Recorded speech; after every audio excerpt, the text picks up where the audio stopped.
was skillfully exploited. The creators of Silent Hill are artists, and their game is a work. Dude, imagine getting mad at Silent Hill because Mary's not fuckable enough. Oh, sorry. Camera's not there. That's a fun little thing that happens sometimes.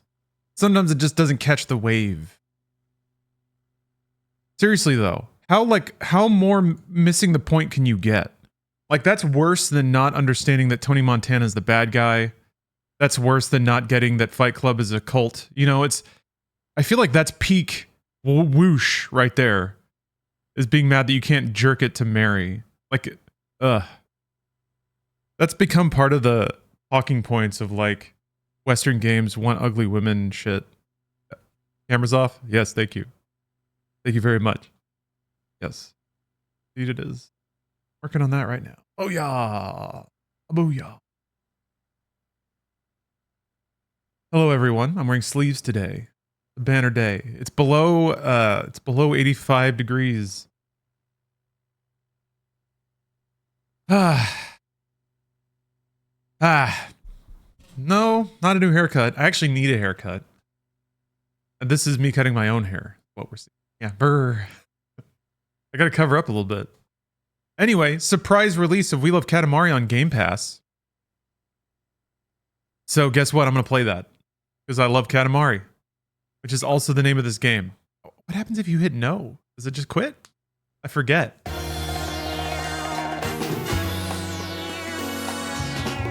What's wrong with the redesign for Maria? Oh, it's not worth spending more than 5 seconds rolling your eyes at.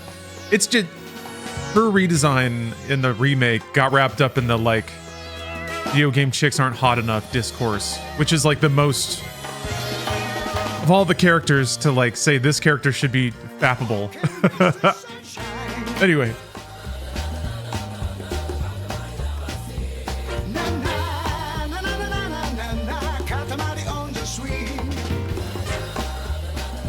Beautiful way to telegraph to everybody that you never played Silent Hill and don't know what it's about.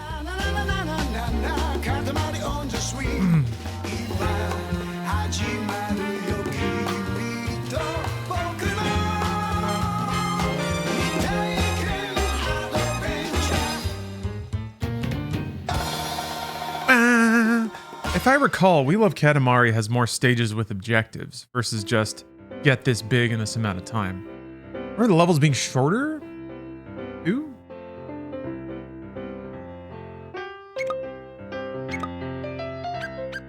Make a home in nah.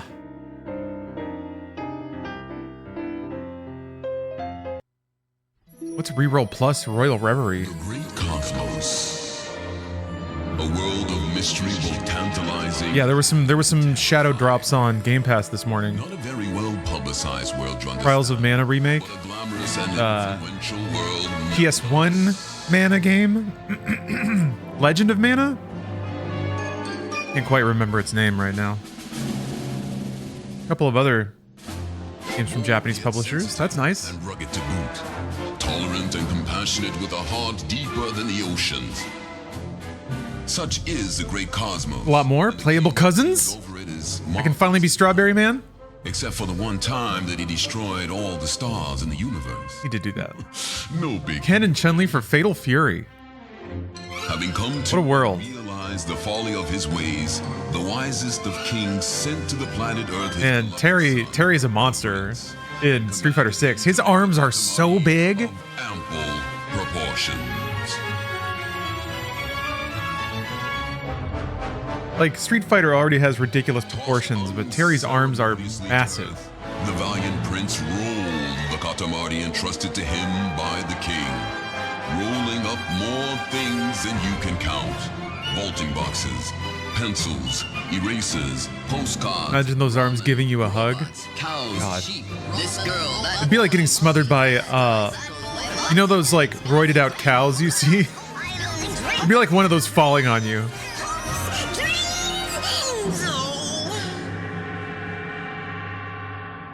The prince rolled them all up, rolled and rolled until the Katamari was big enough to be lifted up to space to replace the shiny stars that were so grievously lost.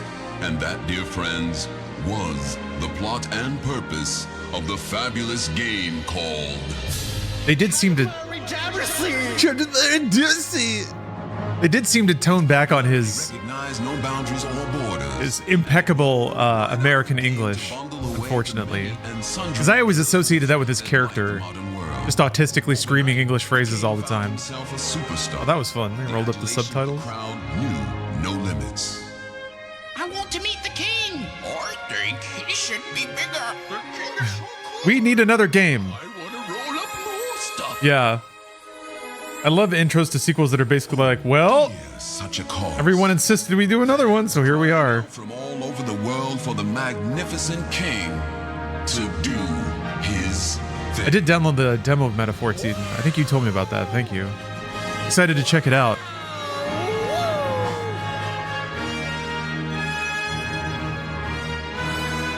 Oh, I checked out his character tutorial, which is written in character. Fantastic. Terry's a big American guy.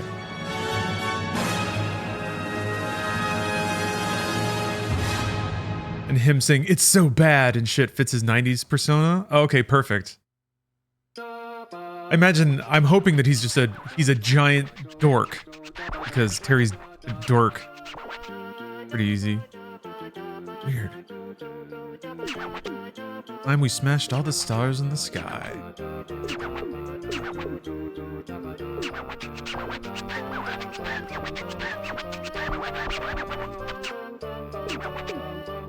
I do like what was it? Basically the new lead of Street Fighter. Luke? Yeah, I think. Crap.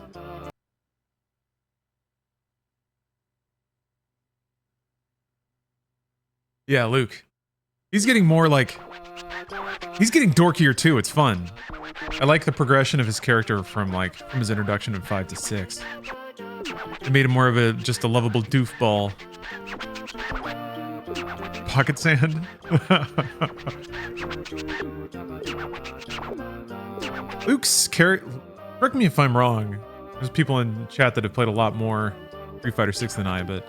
It seems like almost Luke's design is designed around the shift and controller templates. His moves make a lot of sense on controller, I feel like.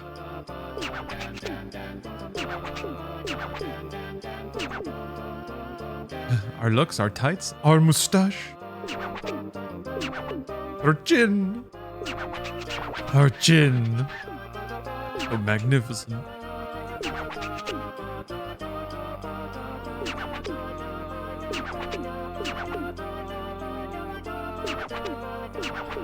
You must go to Earth and make another video game.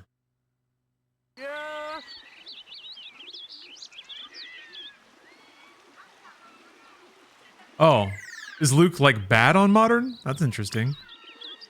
Fans in the Select Plaza want to ask the prince something. Talk to them. Icon will be displayed at the bottom of the screen when new fans arrive. Make their dreams come true. So you actually do just kind of slavishly work for all the fans. It's bizarre because the UI elements look like they're in the proper resolution, like the menu and stuff. But the characters look like they're locked at 1080 or something like that. That's with high anti-aliasing, huh? Weird. It must not apply to the game assets. Or certain parts of the game are just kind of like behind a tech wall. Because like the tree, I don't know. This is meaningless in the long run, but you can kind of see the jaggies here. That doesn't look like it's 4K or anti-aliased at all.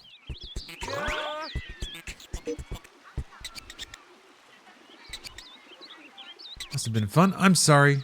I've forgotten. I've completely forgotten how to roll the Katamari. I know I'm a goof, but I heart Katamari Damacy. Help me remember, please. Tutorial.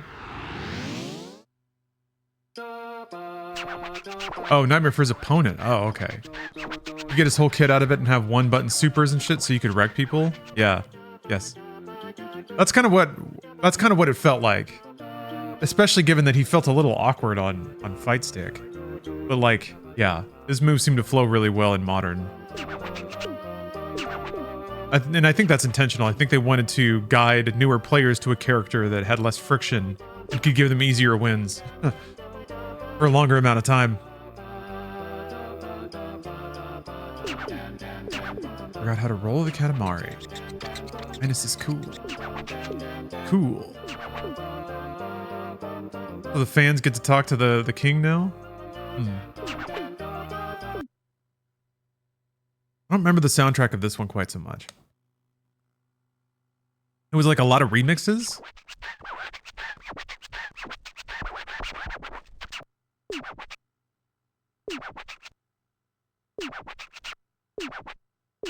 Katamari B. What does it taste like? Does it have a point? Why roll? Why make it bigger? So many opinions and schools of thought. Let's just try it first. Hear ye, we present to all and sundry the Katamari!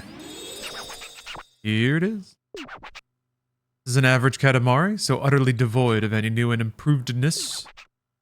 Take this standard Katamari and roll it firmly with both hands. Use your left and right hands to roll. Get it? You get it? Good enough, yes? Good, yes? Like when he opens his eyes. So just roll your way around until you've mastered Katamari. Damacy on your own. Alrighty. The yellow platform ahead. For now, let's head on over there.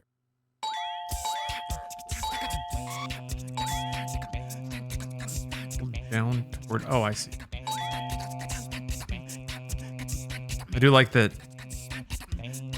For some reason, only in the tutorial, his little antenna on the top of his head beeps and receives signals.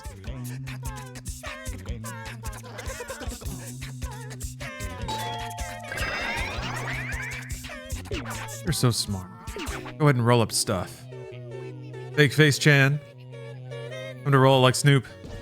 Every hour on the hour. I like how not only is Snoop in Call of Duty, but so are Cheech and Chong. What other weed ambassadors could be in there? Martha Stewart? Dude, what if Martha Stewart was in Call of Duty? That'd be rad.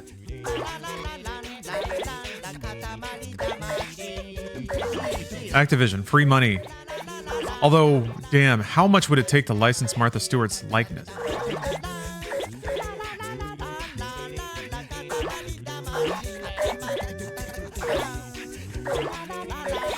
This acapella Katamari is really good.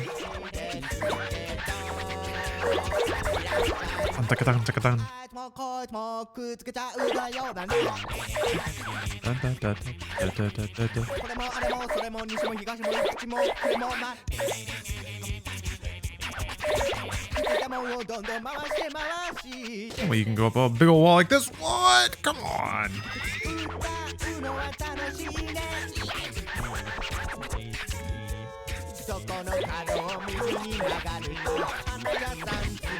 It's dash. Best friend growing up had a dad who was most definitely on cocaine all the time. The benefit of that he would randomly go out to rent a bunch of obscure games and movies that he thought looked cool for the weekend. Wouldn't have played Katamari without that freak. Good for him. Katamari on cocaine sounds amazing.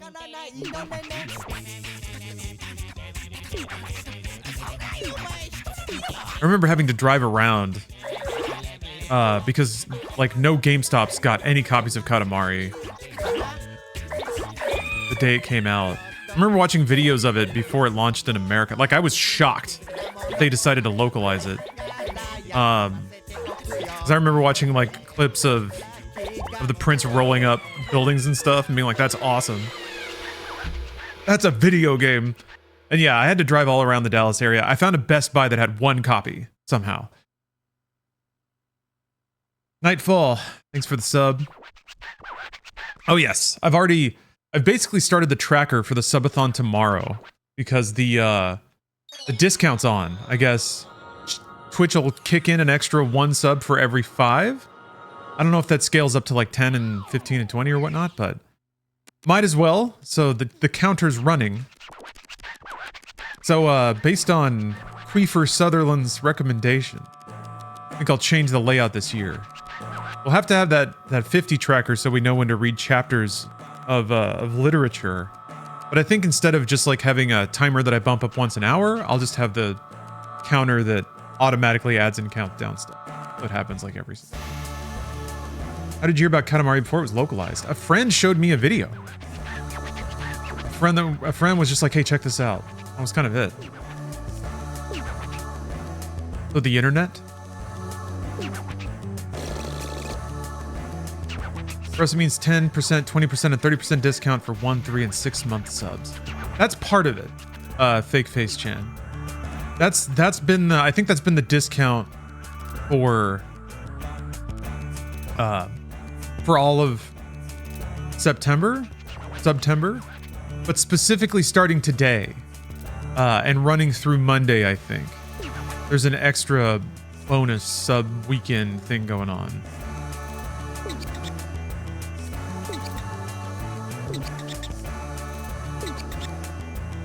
Hey, Steph. Yeah, they put Katamari on Game Pass. Woo! Well, we love Katamari, so it's equal. Yeah, I think Reroll was on Game Pass a while ago. The first one? No. He opened the game by saying that the fans really loved him for some reason, so they had to do another game. So I forgot the setting of the sequel is actually you're going around to all the fans of Katamari and doing what they want you to. Ow.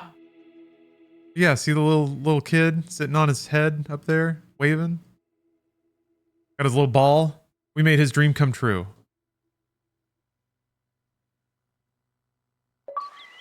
Woo! Dingle! Is this supposed to be an on mic kind of thing? Okay. Wait. You were in a work situation where you apparently were part of a group that fucked something up and made a mistake. And that was a while ago. And now you happen to be working with the same people again. Would you bring up the fact that, don't you remember me? I worked on that thing where it got fucked up. Like, I feel like you should just hope that they don't remember you and just show that you can do things now. Like maybe that was something early in your career and it was a mistake. Mistakes happen, but don't be like, don't you remember me? I was working with so-and-so when we did that thing. Oh, I remember you. Like, talk about awkward work Zoom conversations to be like, okay, so you fucked up on something else years ago, and now you're like, don't you remember? I don't know. I would go to the grave. I would hope that either they don't remember me or they're just being professional and not bringing it up. But I don't know. It's a bold move is what I'm saying. It's a spicy, bold move to be like, remember me? And especially after we've had multiple calls with this person already. Oh no. Yeah. So that's how she ended the meeting. I can't. I was like, oh, Puddin', don't ever do that again. Just shh, just be quiet. Okay. We can give this back. Thank you, Steph. Yes. Not the best strategy. Also, yeah, deny. I forgot this Katamari tracks what you pick up. All the little rainbow letters. I don't think I would do that.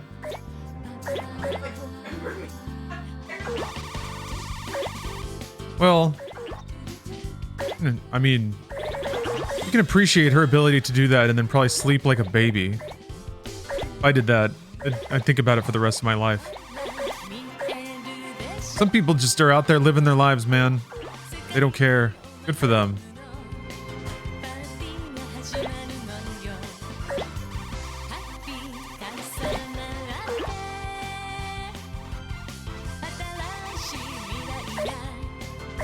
Gotta pick up these sunflower seeds and lighters. Padlocks. Well, it was the 2000s. People still smoked in Japan. I think they still do pretty heavily. Oh, kitty. Meow. Oh. Bodybuilder cousin riding a crawdad. Got him.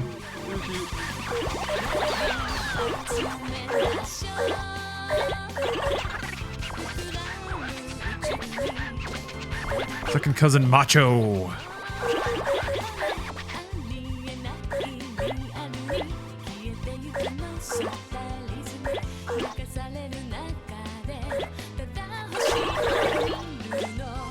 Yeah.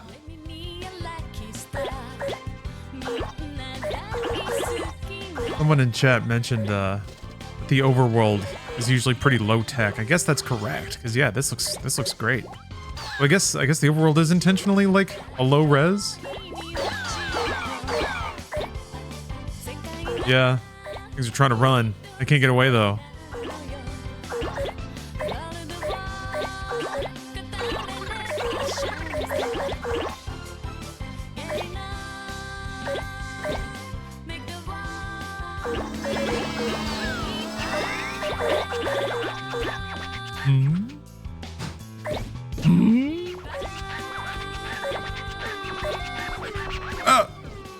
I want to get those sprouts. There we go. Clovers. Okay. That makes sense. Ah! Damn, I thought I could pick that dude up.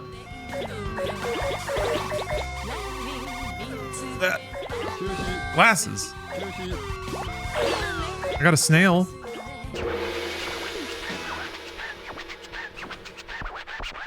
And pick up a lot of food.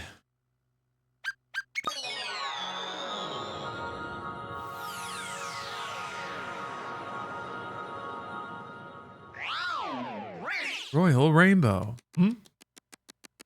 I did, yeah. And I got more bread that I already put in the fridge, but I had to cut it in half because it was such a big loaf. Happiness and... No, weirdly, yeah, the last time I got it from Kedora Bakery, it was like pre-sliced. Maybe they only do that on the weekends, I don't know. But that's good, because it let me cut into a somewhat fresh loaf of bread, and that was orgasmic. I was apologizing to it while I was doing it, because it was so beautiful. I had to kill it for the sake of my tummy. It could be bigger. But we found Macho looking down there.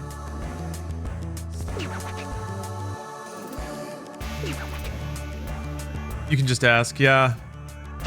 It was like a delivery though. I probably could have written it in. Whatever. I don't mind cutting bread. Mediocre Royal Rainbow, Jesus. I told you. Like Twitch chat's in the game. What the fuck is this? Yeah. Katamari? I guess I'll... Yeah, I could do better. You should go over here. Make it bigger.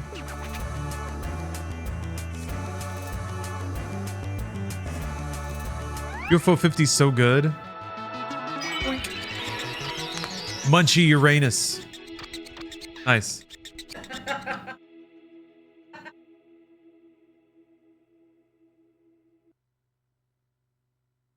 They know what they're doing. Look at this. Ooh. Oh, maybe Katamari came up with ass eating? Nah, people in Japan have been freaky for a long time. They just keep that shit behind closed doors.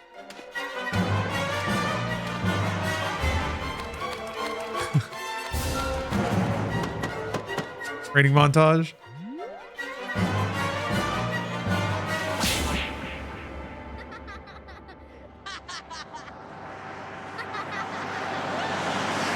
Oh.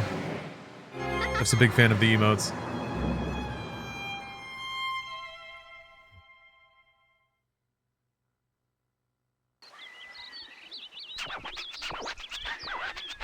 Knocking over 7.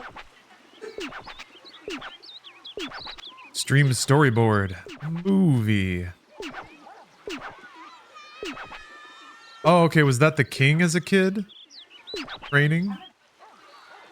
Yeah? Alright. Help yourself. Jeff has been convinced to get some bread. There's one bag. Half the bread loaf is above the eggs. The other half is in a drawer. I had to put it in 2 freezer bags because the bread loaf was delicious and amazing. I don't know that for sure yet, but I assume it is. Oh yeah, Macho. So big. Bruh.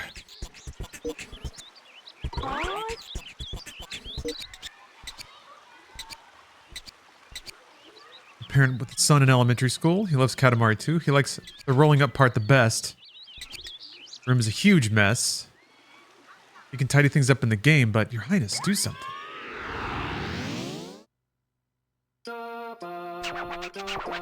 You think there's a connection between overall human happiness and the amount of record scratches in our media? Yes. Based on a sample size of 1, myself. What if people spoke in record scratches? Then our world would be as happy as Katamari Damacy. And they don't worry about anything.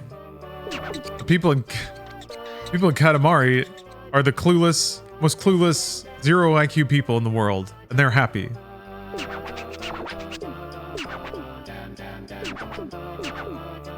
Miniature universe. Let's go tidy.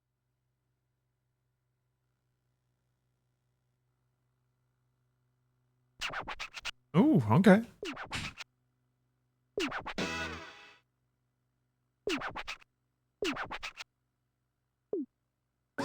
100 things. Yeah, they're already hitting you with the interesting, like, bits.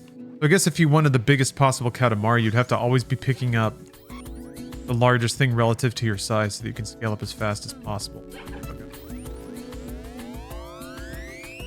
Okay. Huh.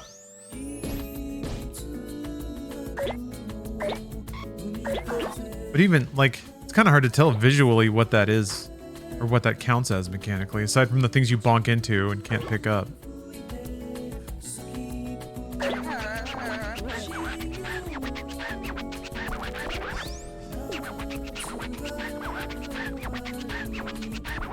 L'amour. L'amour. Hello. No. No.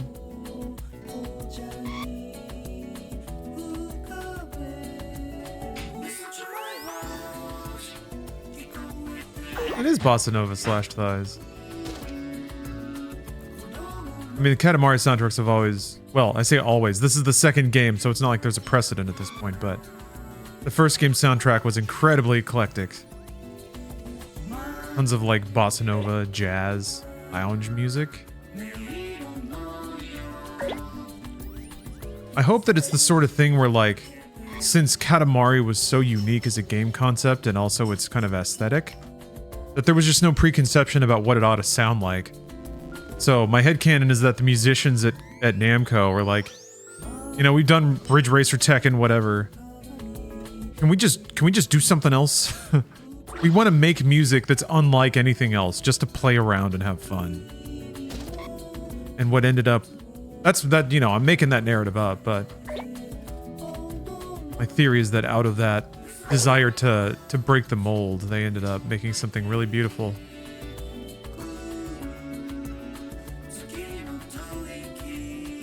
I need to do some reading. I wonder if there's any kind of information out there about it. About the inspiration and intent with Katamari Damacy soundtrack. I still listen to that sometimes. Timeless. Yeah, creativity and fun? Yeah. There's definitely also just a childlike innocence about everything in Katamari. I feel like it's got a lot of those hallmarks somewhat intentionally. It's got the Roald Dahl aspect of being a kid in a world that makes no sense, but it's awfully beautiful and chaotic. But also, like, you have a domineering elderly figure that lays out rules for you that don't make sense, but you gotta follow them. Like, there's a lot of things in that game that click with a lot of the trends in good children's entertainment, or the things that tend to hook kids.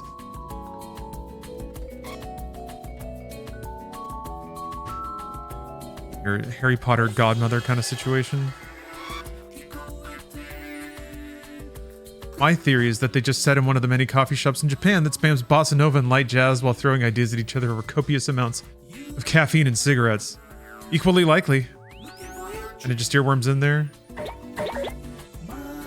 Present.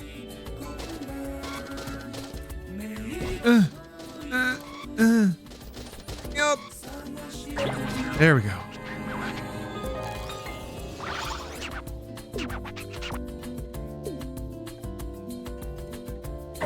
Also forgot about the subtle troll of the king calling you while you're in the middle of a level, covering up the play screen with his text box. Hey, what are you doing? You busy?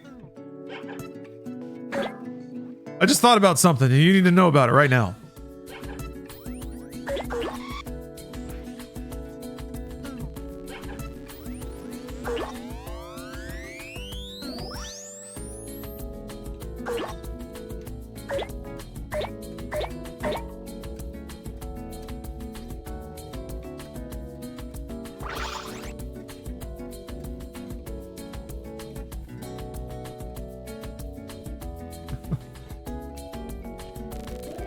Okay. Oh, you want me to put it on in the other room? Or do you want to just sit here? Oh. That's toasting up some bread.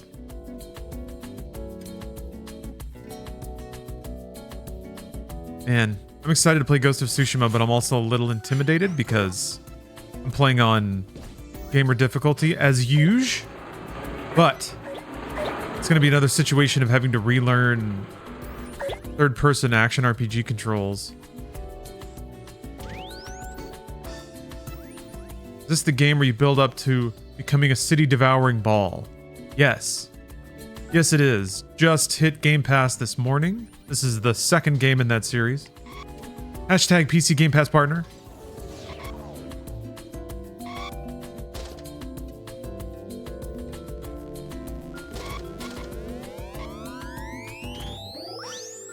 Pick that up.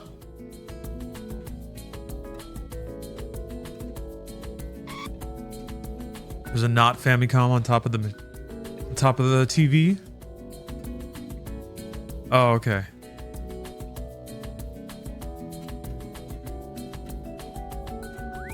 Zeph's sneaking around, but she's in her jammies, so we have to protect her modesty.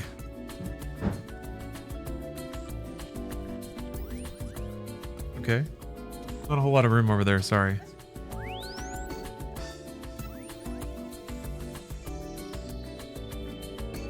Yeah, I guess this is from Tokyo Game Show. Timing would certainly imply that. I guess, did Microsoft do a conference or something? Oh, I saw they announced they're gonna bring StarCraft 2 to Game Pass, PC Game Pass. So that's neat. It'd be cool if people played that. Oh, they did, okay. A short Xbox showcase. Any cool stuff in it aside from the shadow drops? Well, I guess I could just pick up the rest of this stuff. I was hoping there'd be they could get bigger.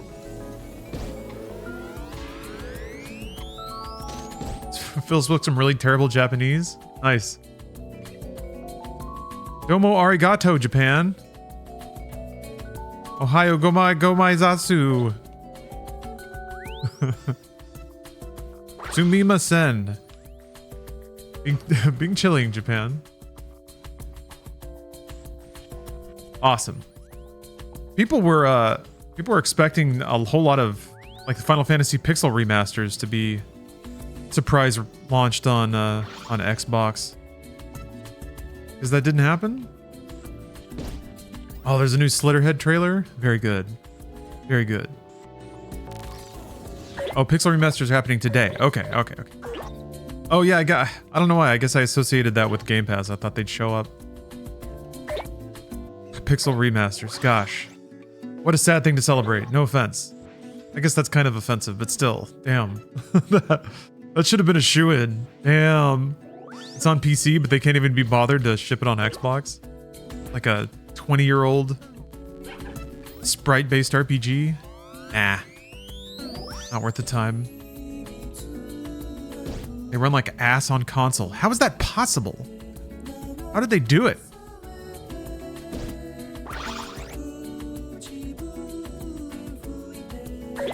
Yeah, this music is really nice, huh? Turn it up more.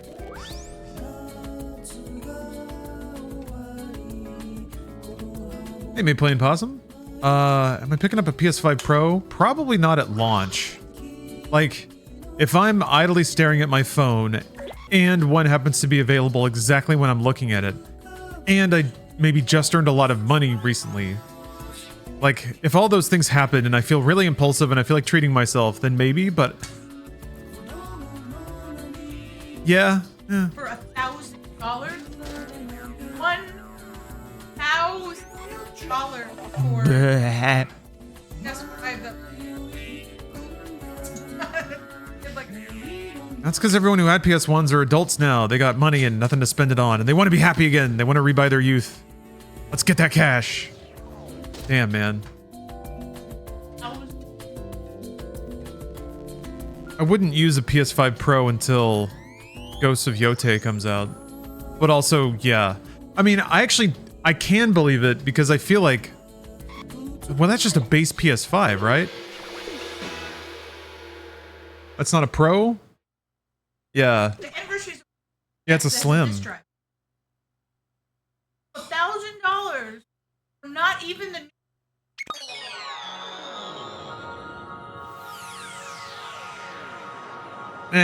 Status symbol for some folks, I guess.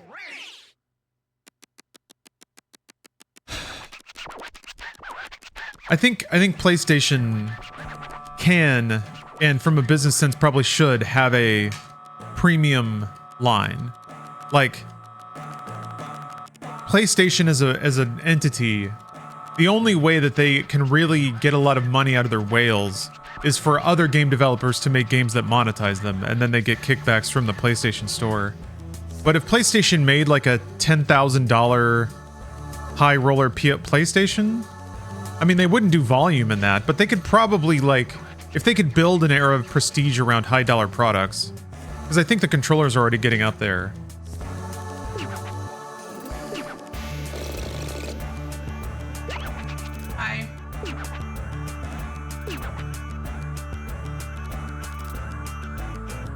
Oh.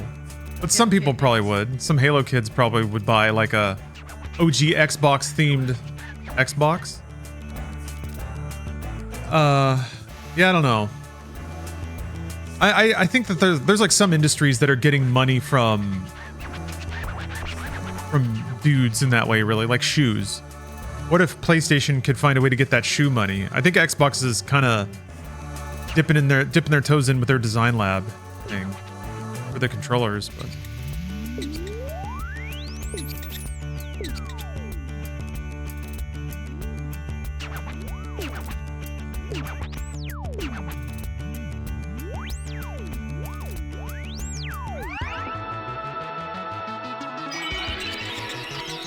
yeah, Apple's is pretty good about that. I think PlayStation's built up a certain brand loyalty that they can cash out on, and I think they're starting to understand that, or they're starting to do that. But I do think the anniversary model is bound to be limited production, and they're not. I don't think they're trying to turn any money on that. I think they're just trying to curb their losses, and they know that that's a market that, like, it's perceived as being a limited thing for people that care. Yeah, so that's the thing, though. Doesn't the Slim have replaceable panels just like any other PlayStation? You don't need to buy a whole other PlayStation to make it look exactly like the Anniversary Edition, right? Yes. I think a lot of. Why wouldn't? But you probably.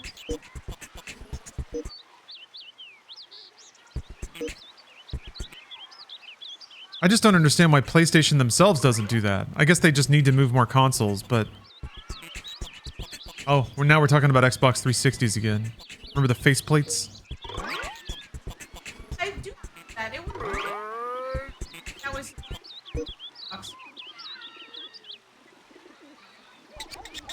Well, yeah, because Sony botched that console launch. And it was like, so the fun, it had a lot of.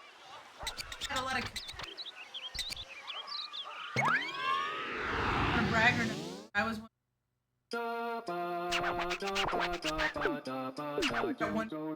Yeah, they were kind of... Microsoft was ahead on that. PlayStation had to... They basically spent the whole PS3 generation trying to catch up in online connectivity stuff. But then they did. Isn't the PS trophy pop somehow more satisfying than Xbox achievements? I don't think so. I think the PlayStation trophy system is underwhelming from a few perspectives. I like the idea of having a profile level that levels up, but back when I checked it, they were extremely, or they didn't They weren't very explicit about how much experience it took. Oh, I was supposed to listen. We're being ignored. I think they've laid all that out now, but bleh. Now the rare Chivo noise is cool. A little diamond pops up. That's nice. I also like that it's just one massive score. But it is kind of the two video game progression systems, like an arcade style accumulating number that just gets bigger and bigger and bigger as you excel in your gaming pursuits, or a more RPG style where it's kind of interpreted into a progression system.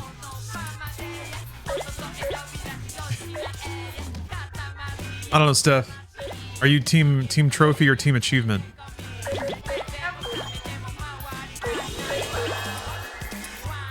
It is on. Wait, no, it's not. Just having breakfast. There you go. Okay, now it's on. People wouldn't hear me eating an omelet. I have to admit that I am more achievements than I am trophies. I really loved my PS2. Like I loved my PS2 so much. I loved my PlayStation and like the PS2. I hated the original Xbox. The original Xbox console, it was a fucking nightmare as far as I was concerned. It really wasn't until I had the 360 that I was like, oh yeah, this is great. And then like, you know, you never forget your first time online, and my first live match game was fucking Uno, and that was when it was the fucking Wild West. Like there was some shit going on in like Xbox 360 Uno lobbies, like enough where I totally remember, like, so I ended up becoming like a lot closer friends with people that worked at Xbox at that time, and I was really kind of glad about that because I would report people from Uno. I remember like getting into an argument with some very young people because these dudes were going into the lobby, and these tiny girls were like giggling at the fact that these guys were just yelling at them to like show their tits and I was like, oh my god, these girls are like 12 maybe. And I was like, this is gross. And I kept telling people, absolutely not. Like, this is not okay. And they started like trying to talk shit to me. And I was like, I don't think you realize that I know the policy and safety people at Xbox. Your fucking gamer tag is going to be yoinked like right now. And I've reported your gamer tag to Xbox. The thunder and the fury draws nearer. I was just like, and I was like yelling at the girls, like, have some self-respect. Don't do this. Don't giggle at this. Tell them that this is not okay. And they were just like, hee. And I was like, no. This is why it's a miserable experience to play certain games. And then when I started playing Halo and doing that, oh man. And I used to have a gamer tag that had the name Kitten in it. And I would hear my teammates like literally going after me and specifically telling each other to kill the Kitten gamer tag because they're like, it has to be a girl. And I wasn't even on mic at that point. And I was like, are you for fucking real? Like, holy shit. So I felt a lot better to change my gamer tag because I think it really, it confused people. Some people couldn't even pronounce effervescent. They were just like, I don't know what this means. And so they didn't know what it was. Caveman mad. Bruh. Yeah, it was a time for sure. And things don't change. Things sure ain't changed out here on the internet. Well, now I just don't ever go on voice chat. Yeah. I mean, the days of when I used to because I used to play again a lot of COD and I remember playing a lot of Halo Reach with like groups of people. And when I was on mic, I would get people that would like yell at me, want to talk shit to me. And that was when I specifically started coming up with different ways to handle it. And my favorite way was to tell them things like, I bet your parents loved you. I bet you went to college. And like, because they didn't know how to respond to it. Because I would say it in kind of an aggressive way, but I was saying things that were like nice. Like, I bet you got hugs from your family. And they were like, what? Like, yeah, they didn't know what to do. And I would say shit like that all the time because they were just like wait, what? Like they didn't know what to do with it. And it used to make me laugh like so much. I was like, good. I'm here to confuse you. Like you're not, it feels like I'm insulting you, but I'm not. And the only thing that you can just like tell me is, or also, you know, if I got called like a see you next Tuesday, I was like, only my friends get to call me that. And then that would be even more confusing. It would be like, what? And I'm like, yeah. Got him. Yeah, I don't know. They just wouldn't understand. You're not going by the playbook. Forcing me to think. Can't do that. Yeah, it would enrage some people because they just didn't. They were like, you're making fun of me? And I was like, I'm just saying that I really think that your family must be really well. I bet you that you probably wake up every day and you drink water. And it was just like, just random shit. Yeah. Just like also my other thing is I never wish anyone true harm, you know, because, you know, you think about, not that I necessarily truly believe in karma, but, you know, I don't want to risk it. So instead, I don't wish people to die or to, you know, I mean, mostly it's just like wishing anybody to die. So I really like wishing people inconvenience. So it's kind of like, God, I hope you get a hangnail. Like something that you're not going to die from, but it's clearly like something that will be uncomfortable and you'll have to deal with. Like, I hope you get athlete's foot. Like, you can deal with it. You're not going to die from it, but it's not fun and it's not great. Like those types of things. If where it was just yeah, that's why I really love the phrase like I hope you have the day you deserve, like because it is really that like like I'm trying to take the high road. That's me taking the high road by being passive aggressive. Oh yeah, nice. Yeah. I hope you get a paper cut and forget. Use hand sanitizer. Exactly. You're not gonna die from it. It's not gonna like ruin your life. But it is going to cause you inconvenience. Yeah, you can be like, fuck, shit. And I'll be like, good, that was me. That was me specifically. I wished that was my hex. Like that. It's a good way to live on the internet. You can't let their hate consume you. I mean, it's hard. It's hard when the hate wants to consume.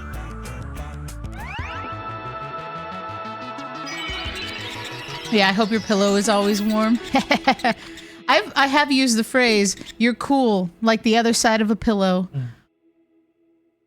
So I definitely, I support that. All right, the big boxing match is here.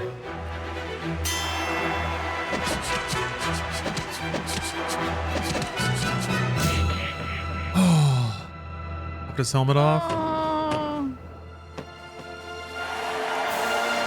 Yeah, like I hope traffic slows you down an extra 10 minutes. It's not going to ruin everything, but it is going to cause just inconvenience. See, I'm telling you, I feel like this is the way that you can kind of get out of karma. No! This is trash.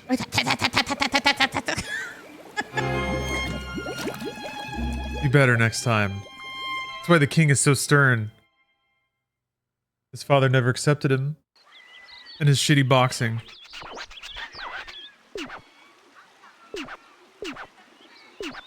Birthday cake. When people said snazzy. Look at how ripped he is. His name's Macho.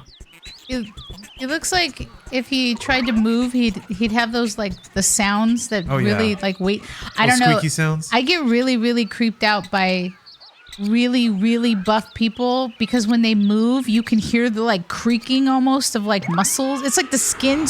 I don't know, that it's one of those sounds that doesn't seem like a human body should make, and so it kind of like makes me uncomfortable. Like I'm just like, no. We're supposed to be softer than that. That's the sound that those muscles always make in movies. Kind of like how a gun always makes a clickety clank sound when it's on camera, even if it's not like reloading. Yeah. Swords always make a schwink. Well, I guess maybe like I haven't been close enough to someone so ripped that I've heard that, but it is the noise of I don't think muscles make noise when they contract, though. But you know what I'm talking about. It's like almost a squeaky noise. Like, Well, and you're just like, oh. I'm just like, what is that? Why is it doing that? Why the body shouldn't do this? It's the sound of tightening. Yeah. It's what I think it's one of those things where you think it's the sound that it makes, so they put it in movies so you associate it like that. I don't know, this is why I gotta get ripped so I can make squeaky noises with my muscles and freak you out. You'd have to get the kind of ripped where you're getting like spray tans and oiled up. Yes. And I don't want that. We're describing the same thing. I don't want that. I'm glad we're on the same page. Oh no. Oh, okay, I just waste time. I remember there being more levels in We Love Katamari that were like, you would roll until you pick a particular thing up. Yeah. Sometimes it's easy to like end a stage early accidentally. You have to only pick up like geese. Yeah. I guess. Or like there's the crab one specifically for cancer. I might just be thinking of levels from the first one now that I think about it. They're oiled up and their huge limbs are rubbing against other parts of their body. Oh, I could see that. Kind of like a cricket. Oh, see? No. People shouldn't be like crickets. There shouldn't be noises. Rubbing their massive thighs together creates a squeaking sound. I don't know. It's unsettling. Unsettlingly arousing. No. No. There are no waterworks when that happens for me. Who doesn't like an absolute mountain of beef? You know, and like, hey, if there's people that are into that and love it, like, good for them. Like, bless, do whatever you need to do that will match whatever freaky joy that you like. But I'm just like, it's not for me. That's okay. We can kink shame here. This is a kink shame safe zone. Yeah. But not for stuff that I like. It's off the menu. Sorry. Yeah. There's a dude stuck in the sand. That person is dead. Like, there's no way that they are buried in sand underwater shaking their legs. Ooh, yeah, there's a lot of ferrets. I see all these dancing ferrets. I do like seeing them in chat. I mean, I just like seeing a lot of emotes in general because it amuses me. Ferrets are joyful creatures. They teach us how to live life. Yeah, there's a little booty twisting one. Boop doop. Yeah. Look at all those fucking wicked steps. I like it. Yeah, I have to admit though that I love the wicked stuff, but I really, really love the stuff with a gun. It really does. It does fit my COD aesthetic and me like yelling at other players. If you're getting all amped up for Black Ops 6? Well, of course I'm gonna play it. I guess at some point I'll have to just buy it so I can just play the campaign and then completely forget it like 2 minutes later. It's like my brain is a sieve when it comes to those campaigns. They're pretty forgettable. How do you feel about Omni movement? I had a good time playing through the beta, and I was worried that like, well, let's see how kind of what Omni movement deals happen here. Yeah. And there were some people that were just, diving around like idiots, and then I was just like, it feels just even more fun to shoot them as they're diving. Like, oh, did you do that? Remember how you slid in right to my bullets? That actually was pretty great. Okay, so good job. You felt like it wasn't like compulsory, like you didn't have to Omni move to be competitive against people who were trying it? I didn't really feel it, and I mean, maybe that'll happen when like, it'll be worse once it actually is out, and there'll be more people that are like either more experienced or using it. Like, cause the betas are kind of weird spots because not necessarily, there's the people who are the super hardcore and like are playing it for hours and hours and hours, and then there's the people who are like, I just want to play through this, and then they get like, they level up a little bit, but it's not a big deal. And then there's the beautifulness, there's the new people that you just get to destroy, and then you're like, man, they are so never gonna play this game ever again. And you're like, I'm sorry, but I'm not sorry because I want my KD higher. I always wonder how the matchmaking decides who to feed into the grinder. Well, it's just like also Christmas time. Like Oh, when yeah. people get new consoles and things, and you're like, ah, it's time. It's time to eat all the new people that are coming into this that haven't owned this or haven't been playing it. Ain't no one buying Xboxes, though. Not these days. Oh, maybe this season will be different. Although, It's mostly just the games, like when Yeah. the new games Oh, come I see. out. Yeah, Not yeah. It used to be, yeah, the new consoles.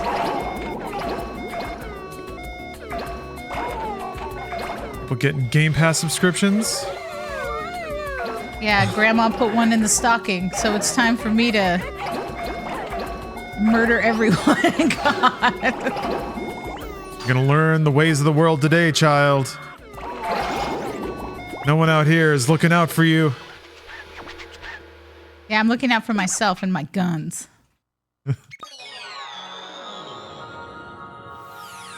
But it's always a fun time. I mean, usually the holidays are, like Lawrence knows, the holidays are reserved for playing as much COD as possible. Yes. Like if we're home, then that is it. That was how I got carpal tunnel Oh, years yeah. ago, because I was literally playing like 17 hours a day. I like sleep and then I woke up and then I played again and then I was like, man, shit. I was like, I don't know why my arm is like kind of falling asleep. It's like really weird. And then like went to a doctor and they were like, what are you gripping something like tightly like for long periods of time? And I was like, a controller? Shit. Are you for fucking real? Gaming. I used to have to play with like a little brace for a little bit. That was a good holiday break. Yeah. that was a lot.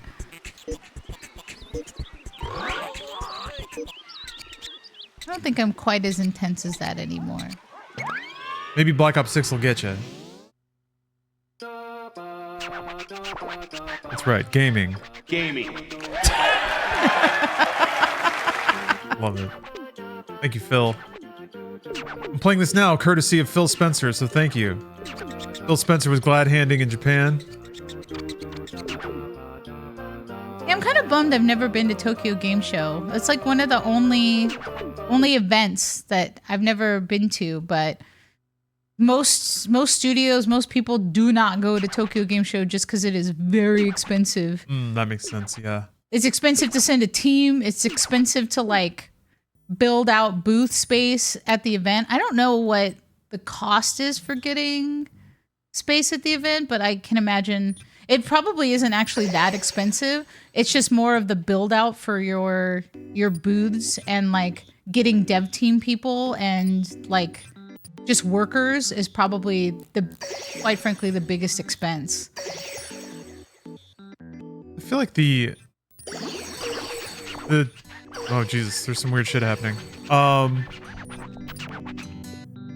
Tokyo Game Show is also, I don't know, there was a weird shift in the 2000s because Japan got really into mobile gaming. I remember reading about that time that Tokyo Game Show was really just a lot of mobile. And the enthusiast game space, like big budget PC and AAA, never really kind of moved over the rest of that show. I think it's shifting back that way these days.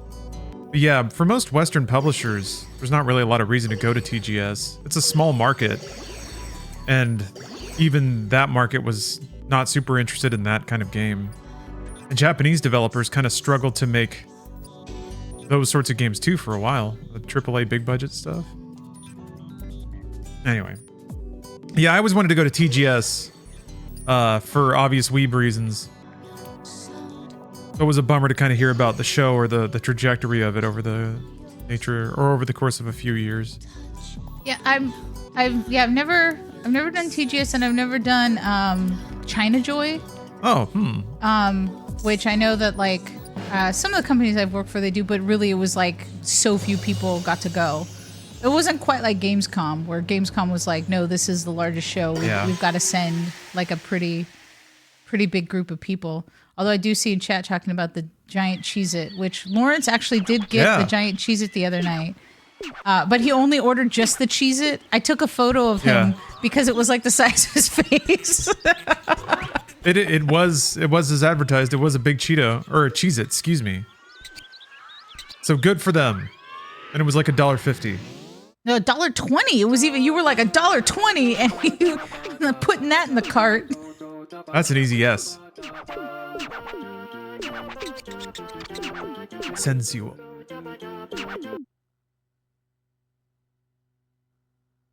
You gotta be on the lookout for value. Ooh. Yeah, in this very high cost world. Mm-hmm. And if you can get a giant Cheez-It for a little over $1, and it can feed you heartily. What is it? Teach a man to cheese it. I'm trying to think of how I would phrase it. Damn it. There's a good joke in there, but I don't think I'm on it to do it.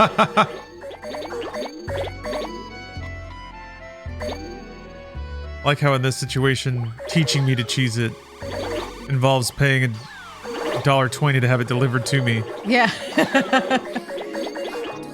You're like, teach a man to cheese it, and he could eat once. Have it as a discounted Taco Bell, and he could eat it forever. Oh, look at that. Strawberry Man. Yeah. I don't remember his name. I think it is. It's cousin. Oh yeah, Ichigo. Got a gnome? Oh, see, look, Lawrence. What? What? There's a suggestion for a Halloween costume for you to dress up like the king. That'd be topical. We were actually just trying to talk about what Halloween costumes we should get ready so that way Lawrence can be in costume to answer the door to small children. That makes Steph the prince.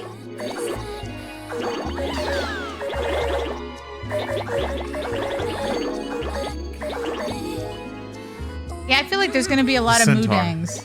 They gotta like already sell like little hippo costumes that people are just gonna try to make looking like a moodang. Moodangs, Octua girls. Everybody's just gonna be blurry. Illegal trans aliens, probably gonna be pretty hot. Oh yeah, that might be a Haitian, big costume. Like a pair could be like a Haitian immigrant and a pet. If you want to get meme-tacular. Who doesn't? Go as the Jonkler? You could go as the Jonkler. Oh yeah, there's always usually a lot of I guess Joker 2's coming Jokers out. anyway, but there'll probably be even more and like Gaga version of Harley Quinn.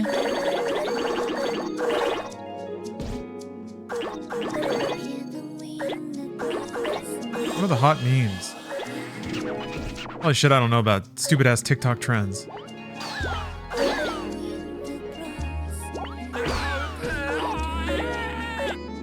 There's a bear, but there's a pixel thing in there and I want it. The Jokerer. I'm the Jokerer, baby.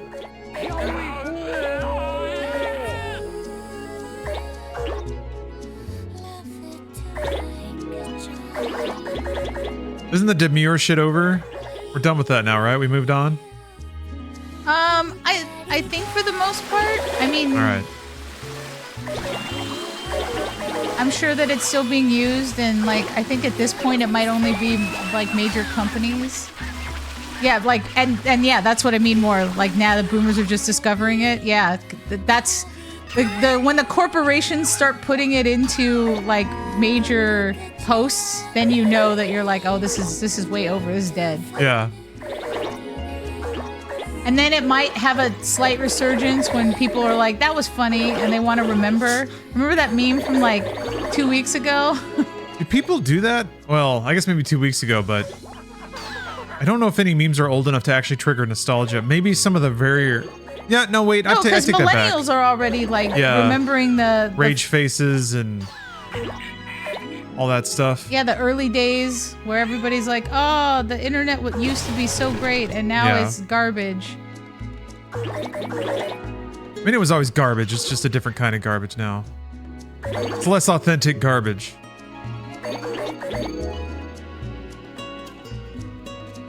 Remember Cake is a Lie? Remember Arrow to the Knee? Remember? Remember? Oh, we laughed and laughed and laughed.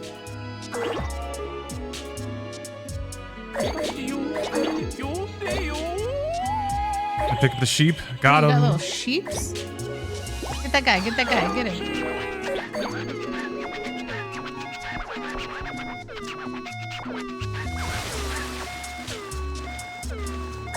I go into the cave. You No. remember your first meme? Probably all your base. The Zero Wing intro. Like, did you think it was funny, or as in like you recognize it as being like a joke, or was it just more that you laughed at the fact that it was poorly translated?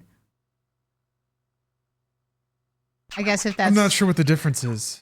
Well, because I mean, like you could have seen it, and then you're like, ha ha ha ha, and then and then it starts to like go to more places, and then you're like, oh, like I guess this could be qualified as a meme because more people are laughing at it and sharing it. People didn't really call it that back then. That wasn't the title because it hadn't really solidified as that concept, but it was definitely shared like a meme. Yeah, you're the man now, dog. Links, or rather, you're the man now, dog, as a line like endlessly repeated and remixed. People, I remember like the image format of putting like impact font text on it started getting circulated on the Something Awful forums a lot in the early 2000s. But it was called an image macro back then. And then it eventually converged on memes. I think it was it Jordan Peterson? No, it was somebody else who basically described those aspects as mimetic to culture, so. Oh, so that's where it comes from. 'Cause Yeah. I also have never actually looked up where, like, the origin of meme. Yeah, no, a meme is like it is an older, more fundamental word that is still pretty accurate to what memes are, but a meme is like a distillation of culture, an expression of culture that also represents it. Yes, the DNA of the soul. That's why a lot of internet weirdos get very philosophical about the power of memes to shape culture and humanity. And that's why some people get really into making Trump memes, because they think that sharing them can shape people's perception of the world. It's pronounced May. That's true. Oh yeah, badger, mushroom. Richard Dawkins, thank you. Yeah.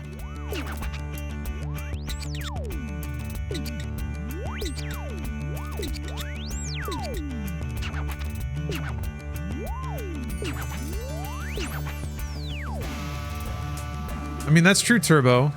I wasn't passing judgment on the validity of the belief. I think there might be something to it. I think humans are pretty suggestible, but I don't want to dwell on that because that kind of thinking doesn't lead one to happy places, I don't think. In that way, I'm suggestible and I can just train myself into being happy. Oh, he ran away. He ran to the big city. The seedy parts of town. Arcades and karaoke bars.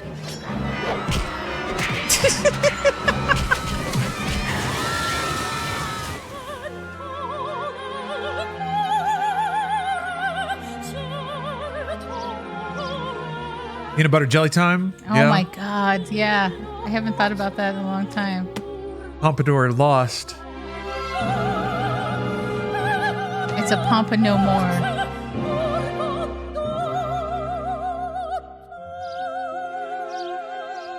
What?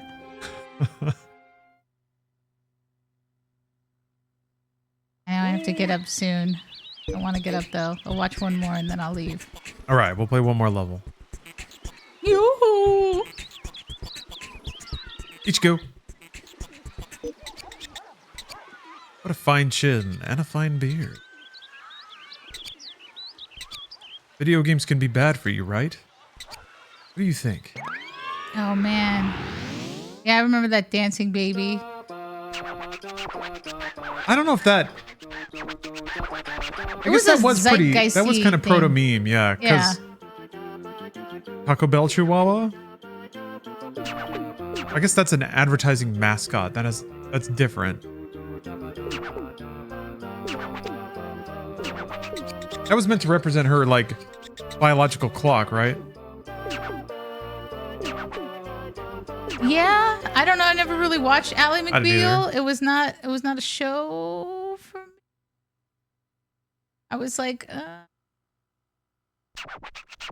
although, I mean, I watched plenty of shows where dudes had moments of like their brains becoming like the internal monologue of their brain is kind of being represented like in the real world. Yeah, visualize their flights of fantasy or whatever. Yeah.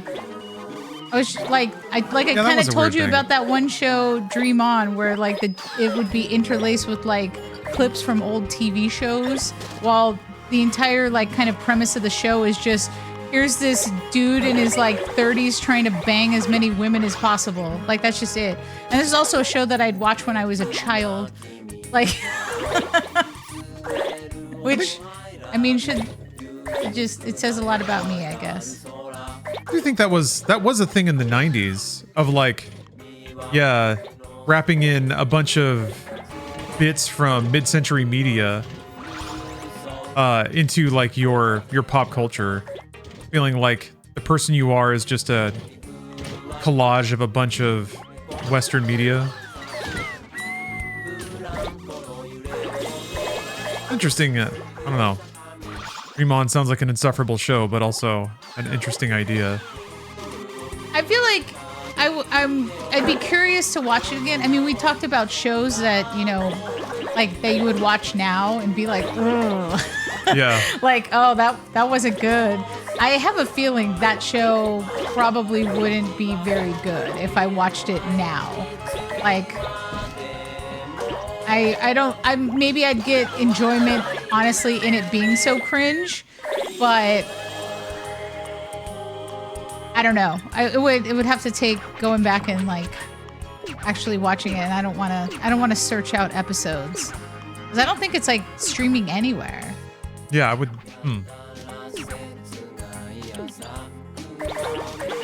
HBO Max, if you want to earn a customer, you know how. I see. I feel like that's the kind of thing that they just wouldn't put as like a show. You're missing out on all this business. Probably because maybe it's like, I feel like putting any of the older type shows are more difficult because on streaming services, most of the time they've got to pay all the old residuals for running it again. And at this point, they're like, fuck it. There's so much other content where you don't have to do that. Like, or we pay ourselves. Yeah, we just own it all. Yeah, we forget it. Like, we're just not going to do that. It's interesting. Interesting how the syndication model became a barrier. I guess it's because there's no competition. The studios that made the media are also the ones broadcasting it to you. So it's not like individual local TV networks have to bid on shows or try to syndicate them anymore. I mean, that's how people made so much money, and why it was like lucrative to be in TV was once that model kind of appeared. Yeah. And it was like, oh, I'm going to get money still for the content that I made. Cool. And now it's like trying to figure out any way possible to prevent that from happening. Yeah. Well, I mean, I feel well, I don't know if responsible is the right word, but I was definitely part of the entire wave that usurped all that. It was tech. YouTube and Twitch and all that stuff, it changed. Like, there was no model there, so of course the model that got established was you basically do all your work on a contract basis, and then we own everything forever. So, I don't see a dime out of anything I worked on because the entire system got replaced and swept out from under them by tech companies that don't give a shit about, like, any of that stuff. They were just there to steal business from the existing companies, and they did. Was there less brain rot back then, or that we just notice it more now? I tell myself it's the same. It's just easier to see. I think TikTok as a format is conducive to brain rot. I think it's a brain rot incubator. But people have always been dumb as fuck. It's just way easier for people to talk to each other. And then I think people create self-sorting systems. Well, rather, tech companies have created sorting systems that capitalize on human beings' desire to laugh at each other. And I think that concentrates, elevates, and promotes a not necessarily flattering image of humanity. Well, that's kind of the thing I have read some specific books about this where they talk about how modern life has become so much more complicated and our brains have adapted to it, but it doesn't necessarily mean that we're smarter. It's just that we're able to handle more forms of content like constantly coming at us. Like stories have become more complicated, and that includes TV shows, all of that. And you wouldn't be able to have like I'm trying to think of what would be a good example. Well, it's because it's like you wouldn't have been able to have like a Game of Thrones or anything back then. I mean, not only just for the nudity, but for the sheer number of characters and like plot points that you need to keep track of, that just didn't exist back then. And I also think that like people were spending so much more time just doing everyday tasks, like when washers and dryers started like appearing. It was like, wow, now you no longer have to, beat your clothes against a fucking rock. You're gonna save hours in your day, hours that you would have had to be awake and like do this task. And I think that that's what technology was helping to do, is just like get rid of some of those tasks so that your brain could actually focus on other things that were not just survival. Ideally, those things would be like leisure, arts, and culture, and living life. But I think instead what happens is, people that spend their leisure time on their phones or get funneled into social media then get shown a bunch of aggravating content, and then they develop opinions about that content, and they decide to share those. And I don't know. People certainly weren't made to be tapped into the collective output of the human race all the time. That's sort of what the internet has enabled. And like you said, Steph, we've certainly adapted, but I do think that part of that adaptation probably needs to be developing a filter, developing blinders, or certainly like voluntarily restraining the exposure you get to the collective output of the human race. People used to joke about how the news would always be depressing in the 80s and stuff, but now you're exposed to that cycle all the time. And more than that, like certainly broadcast news in the past benefited from being, or from like weaponizing people's insecurities and fears. But now there are people who have those tools to do that and have no training, no moral boundaries, nothing. Not even a like boundary of good taste in regards to what they'll say to get people's attention and potentially earn money. So, yeah, because it's just always there, and you can't filter that out. You can't filter out the bad actors. Yeah, the only filter is the collective good taste of the internet, of people, like what they'll tolerate, and they'll tolerate anything. So there's no broadcast standards, there's no journalism council, there's nothing. It's just free speech and what people will believe. So if you see all that stuff and you mistake that as the state of the human race, then that seems especially dire and brain rot. And for some people it is, but I think it's gonna get to the point where like there has to be more collective wariness of the internet. I think that's starting though. People are starting to distrust the internet. Well, I mean, God, you can't even trust Google anymore. Yeah, somebody made that point that I had coffee with recently. Made a very good point that stuck with me of like, people used to say Google it because they were telling you to look something up. They were telling you to go find the truth on your own. But now the joke has become that Google's not even accurate anymore because they fucked it all up with AI. So they have a robot try to interpret all the search results and tell you, and then they ask you if you think it's accurate. Like you said, Steph? Oh my God. Like summarizing. Well, you know that like Apple has their new AI assistant that's in the next in the current update, I guess, for the new Pro models, that is like, it will read your emails and it will summarize it for you. And you're like, boy, I don't even have time to read an email. I can't even read an email and just decipher something on my own. I need to have the ability to have it summarized for like Cliff Notes for emails, which is like wild to me that I'm like, you couldn't just read the email? Like, I get it, some emails can be long, but wow, like I Yeah. don't think I need that. I think I need to actually read what is happening because I don't think AI is going to be able to tell the difference between specific contexts. Like that's always been a problem with like sentiment tracking, excuse me, where it's like it could never truly be accurate because it really is dependent on what tone and what the actual person is trying to say.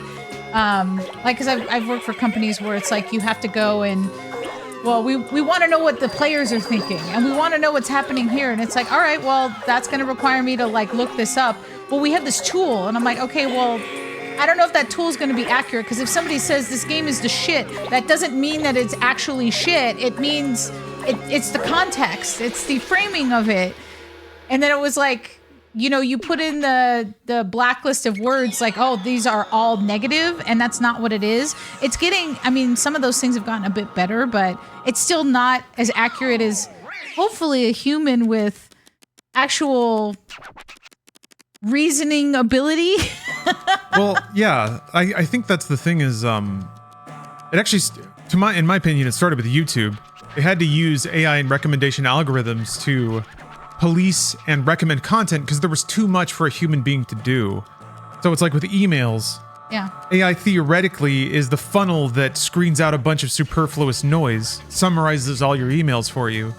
But that means you're trusting an AI to interpret data, which means you're handing over your perception to a machine. Yeah. Which is the problem. That's when it gets scary because when it's that black box, like only a handful of engineers have a good guess of why it's doing what it's doing, then we're trusting things we don't understand to describe the world to us.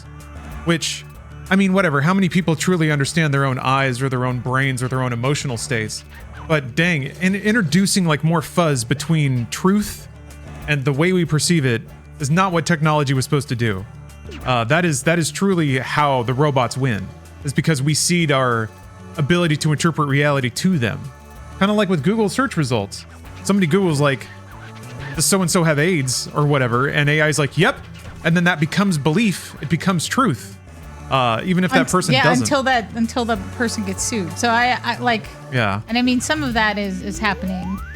But I think like tech companies are trying to establish that AI aren't people and that they're not liable for the output of AI or whatever. Like it's, if corporations can be people, AI can be a person. Well, unfortunately, if AI can be people, that means AI can also own things, which you don't want them to be able to do. Or like creative output can be attributed to an AI. Man, I think that would be the only thing that would be kind of fantastic if AI could actually own the products from a CEO. Oh, geez.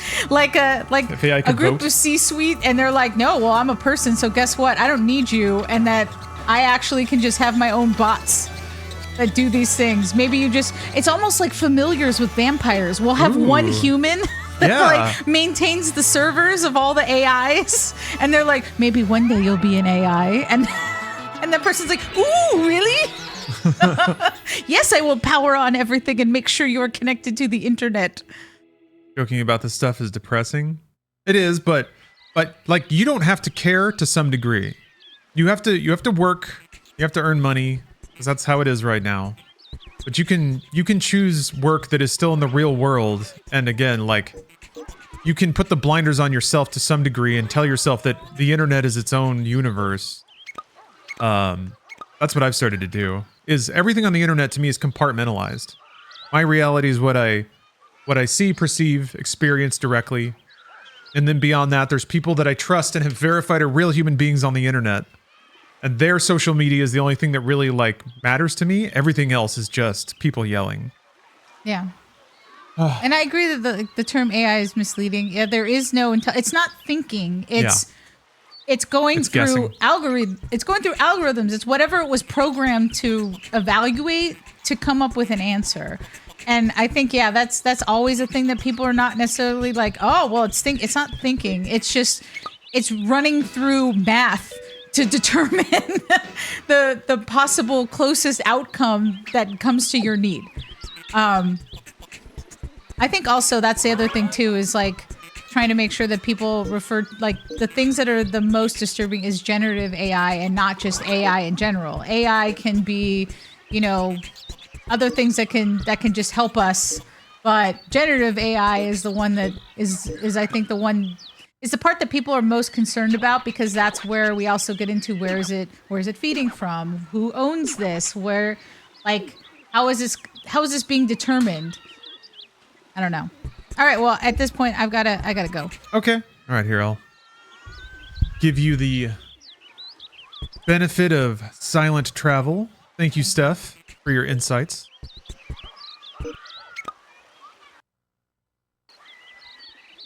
All right, I'm back. I'm curious about the expansion, or whatever it was called. Royal Reverie. There was an option on the main menu. I want to check that out real quick. Lesbian 420. This is We Love Katamari, the sequel. Katamari 2.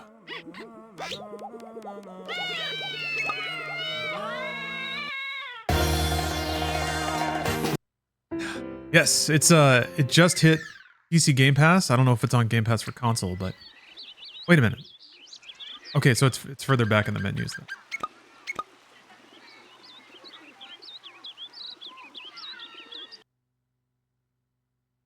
Such a good emote, isn't it? That streamer has such a good set. Hobbs?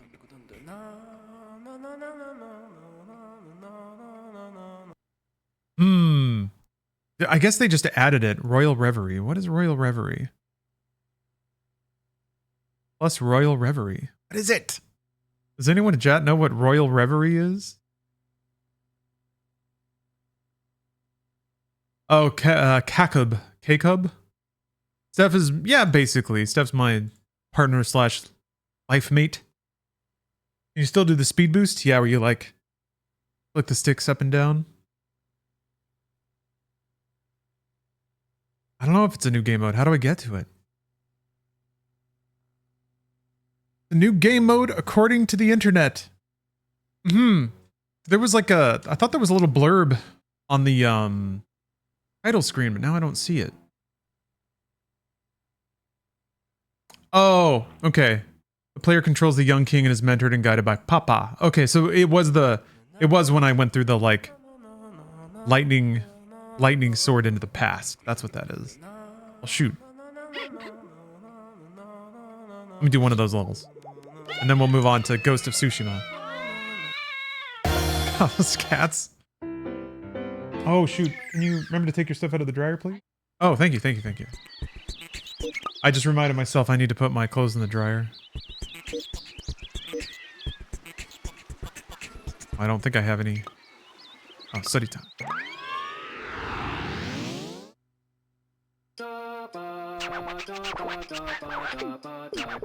First, clean your room. Be a diligent king. Katamari.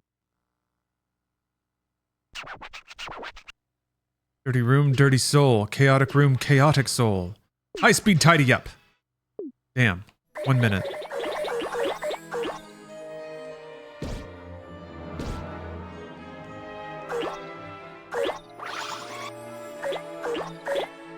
We'll make it through this internet thing. It was always going to be messy. It's possible that we may have hit peak messiness. Guess we'll see. We'll see how like Gen Alpha, Gen Z handles it. I'm really curious about people that grew up with the internet, with the internet's buzz all the time. Oh my gosh. I made it though. I feel like Gen Z folks are mellowing out kind of nice. Some of them are gone completely insane. But that's bound to happen. But yeah, humanity's consciousness, collective consciousness is unable to say no to technology. So we just barrel ahead because that's what we got to do. We're addicted to it.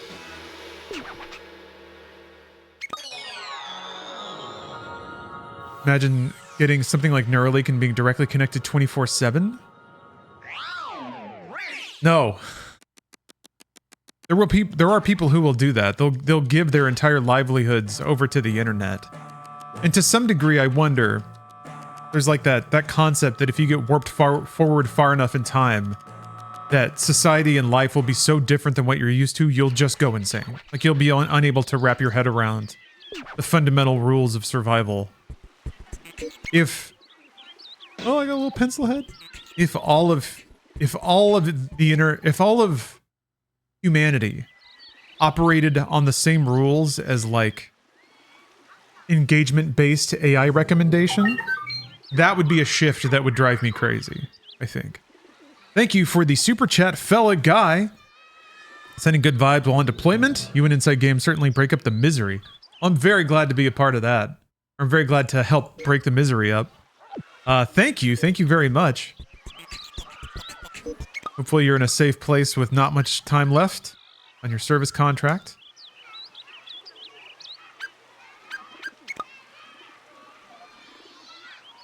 Don't worry though, I'll be streaming here. Taking it easy for everyone out there that's working hard. Alright, love you too, Steph. Have a good day. I'm gonna switch over to Ghost of Tsushima. Ghost of Tsushima. A game that rocks. And it's gonna rock playing it. Quick shout out, there is a subathon tomorrow. We're playing another quality game. Fahrenheit / Indigo Prophecy. Slash is a little pun intended. There's some slashing going on in that game. Playing that tomorrow and then reading Arcade. The seemingly sun-bleached book about a young child who gets brainwashed by a video game. I really hope it's sinister. The book does, or the summary doesn't go hard into like villainizing video games, but I hope that's what it does. Spacescape is clearly more than a game. Much more. The question is, what exactly does it do? What time does the subathon start? I want to say around noon. So this time, 24 hours from now, is about when I'll fire it up. All right, time to do some laundry, and then I'll be right back. And I'll play Ghost of Tsushima for the rest of the day. I ain't got shit going on. This is going to be awesome. See you soon.